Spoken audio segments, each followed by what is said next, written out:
Hello and welcome to the VCU webcast on the 3 T's of transition, considering the lifelong transition needs for students with autism. I am your co-host, Emily Helmboldt, and I'm a Technical Assistance Associate with the ACE project. And later on in the broadcast, we'll be joined by my coworker, Taryn Goodwin, who is also a Technical Assistance Associate and a Training Associate with the Autism Center. Before we learn about the 3 T's, I'd like to take a minute and discuss where this concept originated. Then we'll define each category of the 3 T's. Over the past 3 years, VCU-ACE has worked intensively with divisions across the Commonwealth. When we assisted those divisions with assessing their needs and gathering data, we discovered that there were 3 common threads of transition that teams were concerned about. From this observation, a state goal committee was formed to further explore these ideas and these needs. The process was to review current research on the different needs of transition, analyze current needs within the specific divisions, and come up with goals of different tools and documents that could be used to further improve transition for the students within those divisions.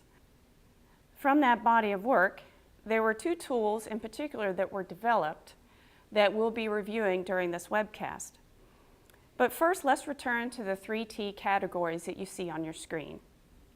The first is the transition between grades, school to school, level to level, and different education teams to other education teams.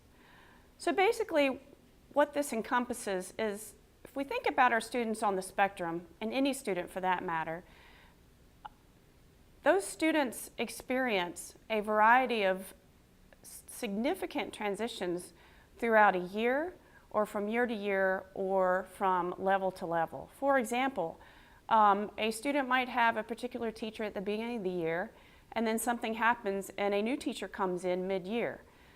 So what we've seen all too often is that a lot of supports that are effective with that student get kind of lost in that shuffle, in that the new teacher coming on is trying as quickly as they can to get up to speed with the supports for the entire classroom and all of the students. And those little nuances that work for a particular student may not be known from by that new teacher. And therefore, the student might have some decline in academic success or behavioral success that could have been avoided if there was some kind of a process or tool in place to aid in that transition. We also help our students through major life transitions in their education career, for example, from elementary to middle school, which is a significant transition for anybody who's experienced that. And again, all too often, the nuances of supports, the specific educational or instructional strategies that have worked with that particular student may not get relayed over to the receiving team in that new school. And therefore, they might be kind of starting with a clean slate and having to repeat a lot of assessments or a lot of exploration with that student to discover what's already known to be effective with that student. The second area of the 3 T's is the transition to and from more to least restrictive placements, or least to more restrictive placements. What we see usually is that when students do have to go from a least restrictive to more restrictive setting, those situations are usually laden with reactive decisions, emotional decisions, difficult situations that need to be resolved quickly. So the need very much is, how can we help divisions come up with a way that they can more objectively determine what the students' needs are, what their current level of skills are in different domains, and what's the discharge or the ending criteria for that most restrictive placement so that they can ideally be transferred back to a least restrictive environment, more inclusive and integrative. And exactly what are the goals that we're looking for that student to accomplish to come back to a least restrictive environment, excuse me.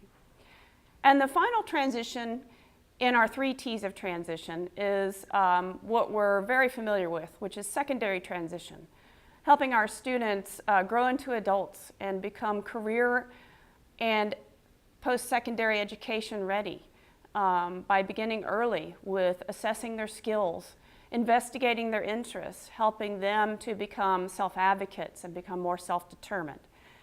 So that is a vast category of transition.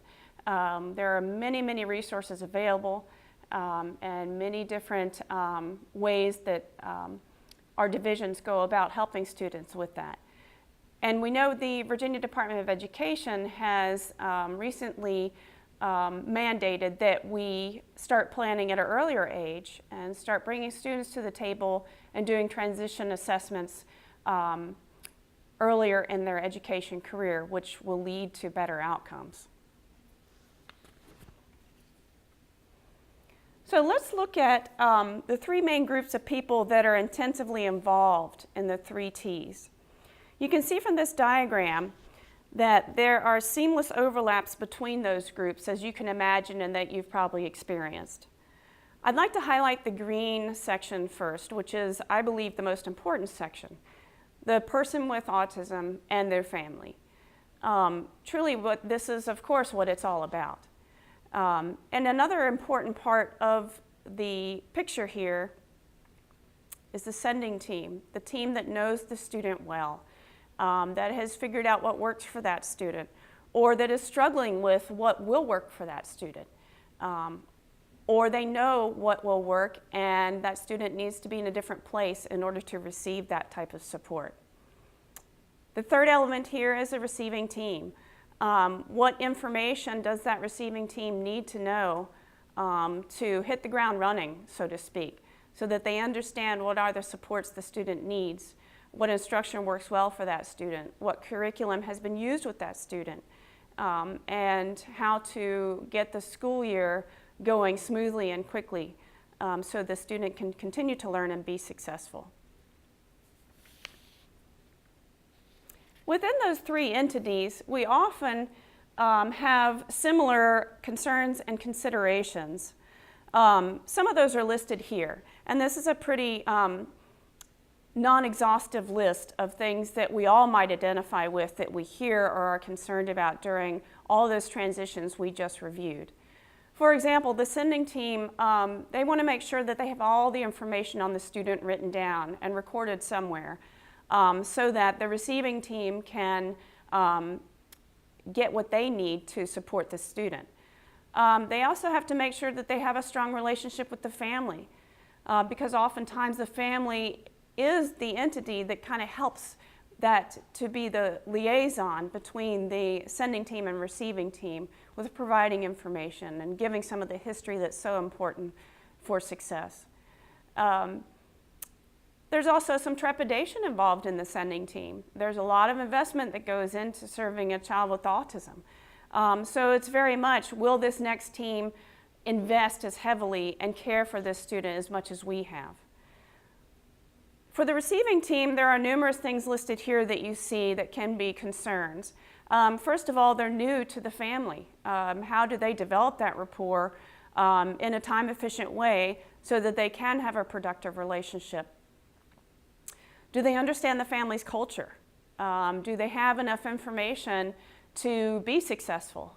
Do they feel like they've gotten all the tools from the sending team that have worked for that student? And the third entity here in this process, and again I believe to be the most important, the family and specifically the student with autism.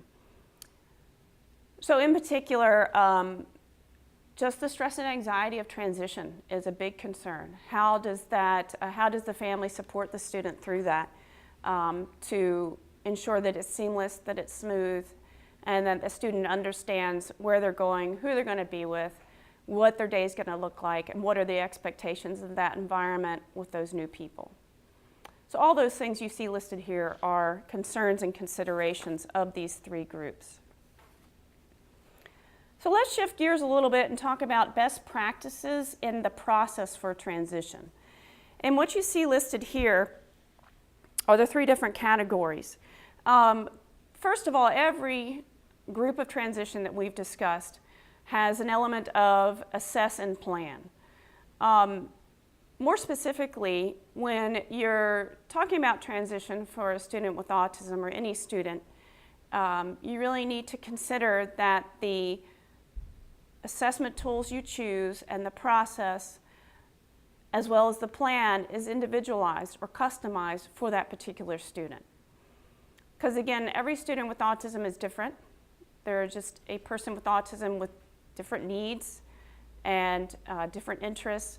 And so the plan has to reflect that. The assessment tools chosen have to be appropriate for that student and where they are in their education career, and also what's their skill set and how can we assess where they are so that we can put in place supports that are effective for that student.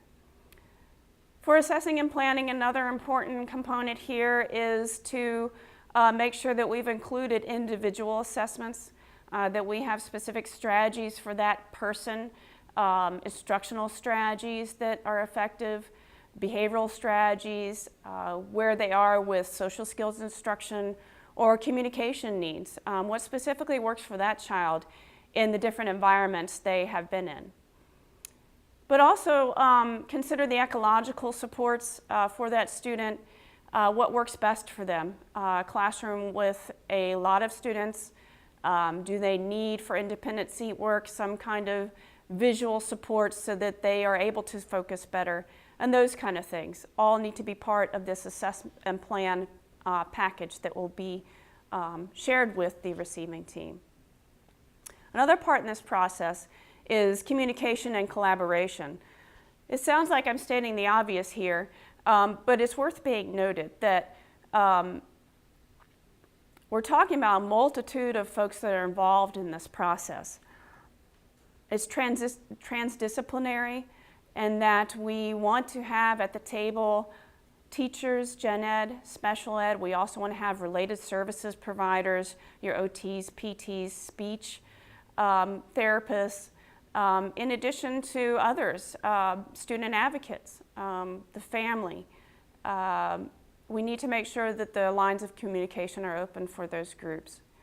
Translational, this might be a new consideration for the process, but what we mean by translational is, are we presenting information in language that all members of the team can understand? Are we communicating clearly in layman's terms? Difficult or highly technical strategies that the family members might not understand? Are we explaining it to them so that they do understand and they can make an informed choice on if those strategies work for them and their student with autism? And the third general best practice process here is instruct and support. And so when we consider instruction, we talk about a top-down approach, which is very much not only do we consider supporting the teachers and the paraprofessionals and aides in the classroom, but we want to go on up to the administrative level and make sure that they understand what instruction is most effective for the students with autism. In particular, our specific student, what they might need in their new environment. Hidden curriculum, have we thought about the social skills? Have we thought about the unwritten rules in that environment and how we can help that student understand those? Have we thought about that in the context of, do the administrators understand this concept of hidden curriculum? Are the teachers and paras aware that that's something that needs to be embedded throughout the day so that the student can understand what often isn't laid out visually or obviously for the student with autism? So I'd like to take a few minutes and talk to you about a really great tool that was developed through ACE work with one of our particular school divisions in the Commonwealth. And this tool is called the Least Restrictive Environment, or LRE, Transition Guidance Document. And so this specifically addresses the category of the 3 T's that's related to and from most to least or least to most restrictive environments. So in a lot of those situations, the IEP teams had to come to rather quick decisions on what the student needs and what available placements were open throughout that division. Sometimes the student's behavior had declined for some reason or another. Maybe they weren't sure what the reason was, but the student had become so unsafe in that current placement that they had to consider, where can we move this student that will ensure their safety and the safety of others while still providing them with academic supports. So this division really wanted to have a clear criteria for how do we, and at what point do we determine that this student needs a more restrictive environment. And once they're there, how do we determine when that student should be transferred back to the least restrictive environment? Because that's always the goal, is to serve that student in the least restrictive environment, as we're very much aware of. So what is this document that was created? We're going to look at some parts and pieces of it in a minute, and I'm going to show you kind of how it operates. But first, let's just talk about what it is. It highlights the areas of need. There are different domains for different levels. There's a pre-K elementary version, and then we have a middle school and high school version of the tool. So each of those versions have slightly different domains, but they're all based on areas of need for the students. It looks at the current classroom environment, what's working for that student in that environment, kind of where they are in that environment as far as level of supports. It provides guidance to the IEP team as far as what we think would work best for that student. It might be keeping them right where they are.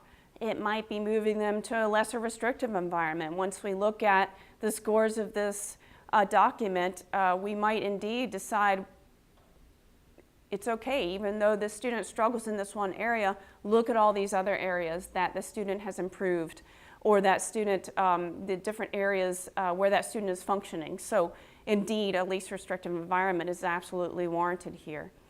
Again, there are 2 different versions, the pre-K and elementary and middle and high school. So why would a team want to use this document? Well, again, it's objective. It's looking at the student, where they are currently, in the environment they are currently. It's looking at the successes of where they are, but also the challenges of where they are. It's data-based. Once the team, and there are 3 members of the team that are supposed to fill out this tool, once it's filled out, there are scores that are given based on a scale, and we'll talk about that in a minute. We'll look at it. So basically, you're able to come up with overall scores of the different domains so that we have that data, and it's not based on kind of, again, that subjective, emotional, reactive process. This tool is meant to facilitate more successful and seamless transitions so that we get it right the first time when we transfer the student. This is meant to guide the IEP team, and it's very much worth being noted that the intent of this tool was not to determine placement. This division is not using this tool as at the IEP team meeting document. This is a pre-meeting document. This is an assessment document that's used to facilitate the discussion before the IEP team meeting. So this division has not put it in place formally.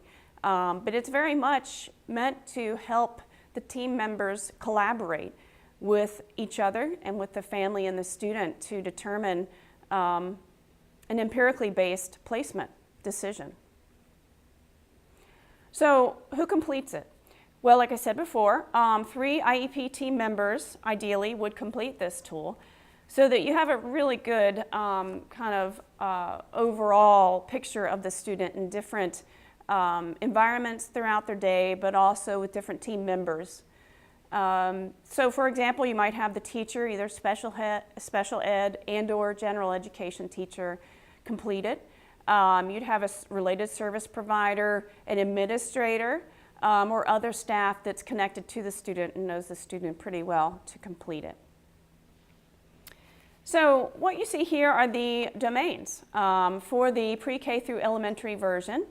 So you see in front of you, works independently, plays independently, acquires skills and knowledge, benefits from group instruction, accepts redirection, transitions between activities, communicates wants and needs, self-help skills, where are they with that? Can they generalize those acquired skills? We've taught them how to do something in this environment. Can they take that same skill into another environment and demonstrate it? Also, do they demonstrate appropriate classroom behavior? Where are they with those kind of skills that we would like to see? This tool is scaled. So you see here, these are the different levels of environments that the student might be supported in. General education is the ultimate goal, of course, fully inclusive environment. Collaborative environment, so it might be a combination of special ed for part of the day, but general ed for most of the day, or something of that nature. You also have self-contained SOL track or resource setting. And then you have integrated services, which is really looking at kind of the functional curriculum and serving that student in a very supportive environment. And you see the scale ranges to your right. And they go from 10 to 50, and they're divided by increments of 10, as you can see. So let's take a look at one of the domains more specifically. So plays independently. Again, this is a domain that is not on the middle and high school. This is specific to the elementary school version, which makes sense. So we would, as a staff member, I would be observing the child. I will have already had quite a few experiences with that child to be able to know them well and kind of understand where they are with this domain. So the score of 1 would mean the student really cannot play independently at all at this point, and they need a lot of support from a para or the teacher or some other person that is helping them throughout their day, all the way up to a score of 5, which is 10 or more minutes that they can play independently. So let's pretend that we've had 3 staff members observe the child and score the child on this domain. So 2 of the staff members, as you can see here, scored a 2. So the student they're looking at could play independently from 1 to 3 minutes on average. But then there is another staff member, let's say in another setting, that noticed, well, on average, I would say the student can play independently in my setting for 4 to 6 minutes.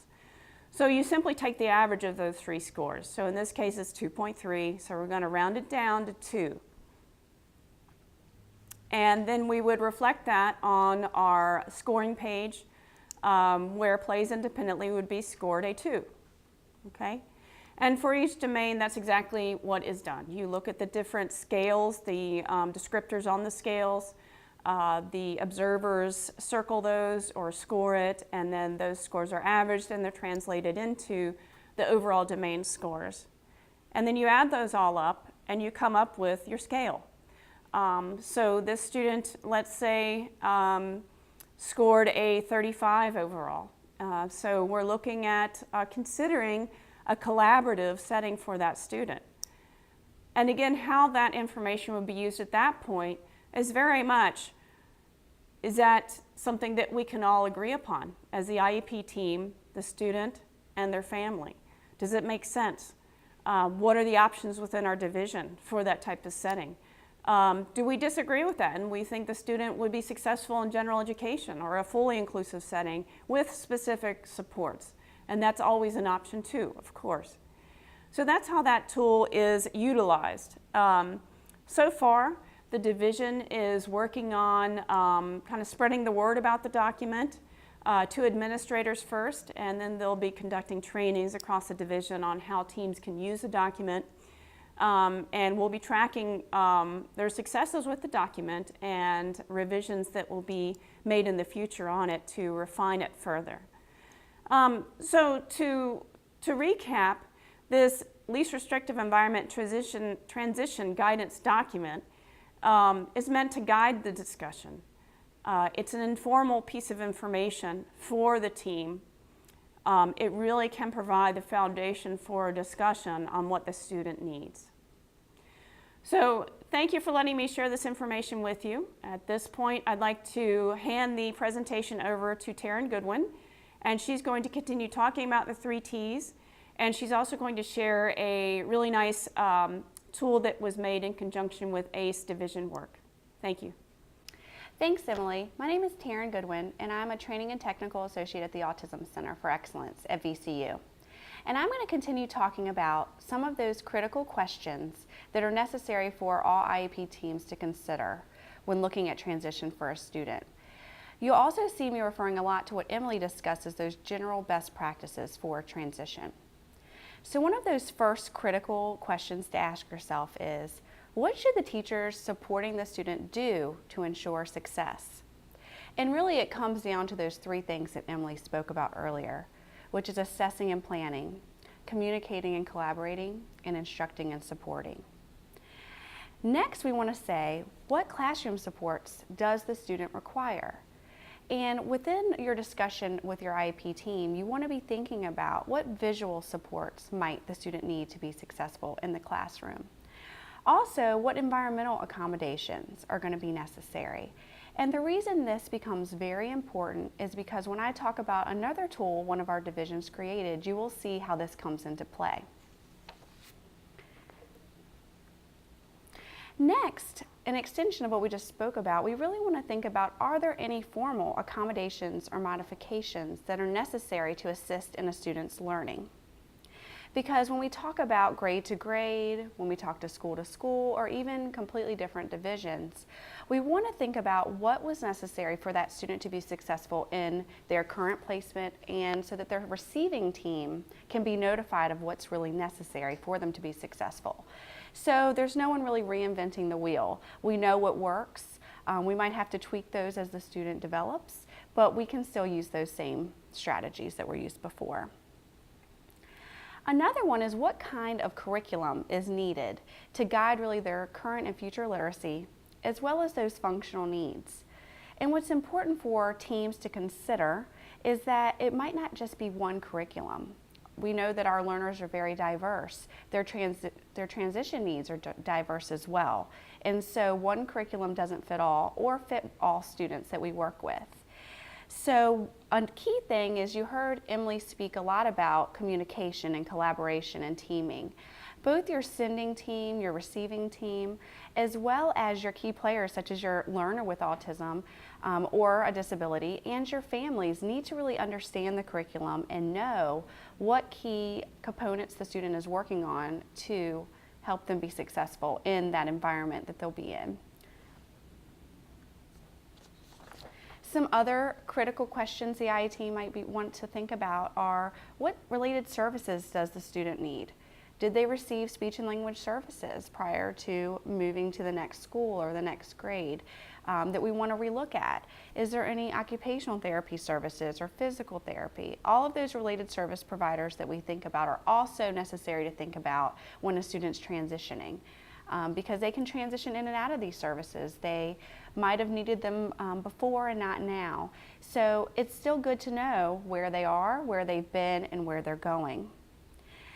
Also, you want to think of the long-term projection, and as we all know as teachers, as individuals, as families, time gets away from us. Transition is that time period where it's stressful and we try to avoid it, and we're like, no, that learner can't be 16 or 14. They can't be ready to transition. But if we really think about their long-term academic career or career plans, we can really think about what's best for them. And one thing that will be available to you after this webcast is a document that the Department of Education in Virginia created called the Academic and Career Plan. And this document is great because it not only has those key questions to guide career exploration with your learners and families, it also has some suggested career or academic clusters of information to help you make sure your learner is taking the recommended courses that they need to, or learning those technical skills that are necessary for them to be successful in whichever environment they're transitioning into. Leading into that is really the last question, which is what supports and services will result in the greatest independence and achievement for these students? And the document I'm getting ready to discuss with you after we review a few more things will get to that exact point of how can we make sure that our students can be as independent as possible. So when we're thinking about the environment that the student or learner is transitioning into, we need to really think about what's expected. What is expected of that student to be successful? And in just our experiences here at ACE and working as a committee, we've come up with some of the key considerations to think about, which is getting attention, getting help, taking a break or avoiding an unpleasant situation, and really getting their personal needs met or sensory needs accommodated. And these are sometimes the things that we tend to forget about for our learners with ASD or other students with disabilities transitioning. Once we know what's expected of them, we can really identify where they are. What do they know? Do they know how to perform these skills? Is it something that they need support in or something where they might need less support in? And being able to talk about that as a team is critical and important to think about for that individual. Not only setting expectations for the student, but also the team and how to get them successful in that environment. Then we come to what do they really need to know how to do now? We need to know about the immediate impact of a skill that they need in that environment. I would think getting help and getting their personal needs met is probably the most important thing that we could do for our students. But all of our learners are different, so this is a time where the individual's family members and previous teams that helped that student can really pave the way for success in telling the next team what that student really does need to be successful in a new environment. And then we need to know what really does that student need to perform those skills. Is it a visual support? Is it an environmental accommodation? Is it regular breaks that we build into their daily schedule? All of those things we need to consider as we move forward. We want to proactively develop this plan so that we're not reacting to the student unsuccessfully performing in that situation.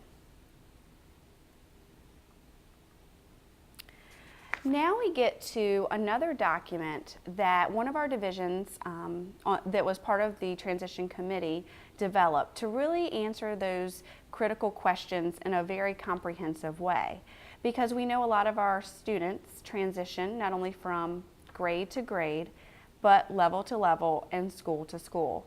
And that's a lot of transitioning. That's a lot of time that we need to preserve for that student, especially if we know what works and what can continue to help them be successful on their trajectory towards a successful academic and career. So really where this inception of this idea led was the Virginia Department of Education was creating an academic and career plan. And the Transition Committee saw this as a great opportunity to expand on the wonderful work that the VDOE did with their career plan and say, what are some things that schools feel like we need to highlight? So I'm going to highlight just parts of this document. It's a very long document with several instances of the portfolio. But really, Virginia has created what they call the 3 cornerstones in career and technical education. And those are classroom instruction, career and technical student organizations, and work-based learning experiences. And what all 3 of those cornerstones include for a student, especially the ones we work with, is really a comprehensive plan for them to make sure that they're successful and making sure they're accessing what they want to access to get to where they want to be, to ensure that we have the quality of life that they deserve. So our first thing that we're going to look at is what you need to know about me. And this is one of those portfolio items that really allows the student to begin advocating for themselves, those basic self-determination skills. You can see here it says what I need for sensory, what I need for gross fine motor, what I need to communicate. And depending on the level of your student, some of this might be appropriate and not appropriate, and that's for the team and that individual to decide. So the key here is this would be a running record almost, and so that way, no matter who the sending and receiving team were, have that running record already in place. So you're not scrounging around when you find out the student is maybe moving, transitioning schools. You have this already in your disposal. And so the team really wanted to make sure we highlighted the students' growth, because as we know, the more we teach students, the more they can advocate for themselves. Then one other item that Emily and I felt necessary to highlight was the community involvement record. And the reason this is important is because a lot of our students do a lot outside of school. And our end goal is that they would be able to enter their community as successful parts of that community. So what are they doing? Are they volunteering places? Do they have an after-school job? What are they doing sports and recreational? Do they have community groups that aren't school-based that we'd love to highlight for them to their next team, because maybe they have opportunities in their community that are very related to that student's interest. So you see some of these items listed here. And again, this would be a running record of the students' involvement in their community each year that you address the career and academic plan. We've been spending a lot of time talking about the importance of collaboration and communication, especially with the team members that are most important, which is the individual and their family. So we thought as a team that it was very important to include the home and school collaboration portfolio. What do the parents find successful or the individual find successful as modes of communication between maybe work and school or school work to home? All of those are important. If you look at some of the domain areas that we found important, how often does the team meet? What we find is a lot of sending teams either set up an expectation that the receiving team might not know about, that the individual and parent that they expect from the very beginning. And if that's not done, it can cause a unhealthy relationship from the beginning, and we don't want that to be the case. We want to start that proactive, healthy relationship so that that student can be successful. Then one piece that we always feel gets lost in transition is really those soft skills. What are those skills that aren't outlined anywhere? They're not written in maybe our standardized assessments, and they're not also thought about very frequently because it's things that we take for granted. This is just the pre-K to kindergarten soft skills. So again, we pulled pieces and parts of this document. But you can see toilets on a schedule or independently. Request to need help is appropriate. You heard that was one of the critical skills that we thought was important in transitioning. This lets you make sure that when a student transitions, however often that is, that we're not losing sight of were these things addressed, were they taught. You'll see that there's 2 columns for yes. Yes without prompts, which stands for WOP, and the second column is with prompts. So what that means is, are they doing it independent or not? And maybe the team that's sending started working on that skill, but they're not done yet. So that lets that receiving team really know we're working on some of these soft skills that really play a pivotal role in their transition into adulthood later, or into the career world. Then we have what's called the environmental supports record. This is another component of the portfolio that looks at those supports I mentioned, which is one of the critical questions that we like to ask. Are there things that can be done to the environmental structure? Are there visual strategies that help the student succeed in the environment? As well as transition supports or any assistive technology that might be utilized. And one example is, you could see at the very bottom, is it a timer. Maybe that's something that the sending team hasn't used before with a student, and this might be necessary for them to know. Something very simple, but here's that running record of the year and what was used for that student. Then we have the social skills record. And here I'd like to highlight two of the columns, which are the fourth and fifth, which is the strategies employed and the curriculum used. There's a lot of social skills curriculums out there, so it's really beneficial to know what the student used before they reached the receiving team, and knowing we could still continue that. Maybe video modeling really works for that student. Maybe social stories work, and then not having to really take that time to learn the student, you have some of these supports already in place for that student. Now, why is all this important? Why is a document that Emily shared, that I shared, and those critical questions important? And really, transitions are difficult for everyone involved because it's change. But it's a very important crossroads for our students with ASD, whether it's transitioning schools, going to the next grade, going to a new school building, just a new teacher can be very stressful. So if we have these tools in place, such as a running record or portfolio, in addition to the DOE's academic and career plan, we're always thinking about ways to explore these students' skills in a way that offer opportunities for their growth in whatever capacity that may be. And as always, we're going to go back to those best practices. What we need to assess and plan, know where our student is, where we want them to go, communicate and collaborate with all the team members involved. This is why these running records and portfolios are necessary, because it kind of creates a documentation trail of that great collaboration and communication. And lastly, instruction and support. We know through best practice that our students need that support and instruction directly at first, and then we can begin to fade that as they show success.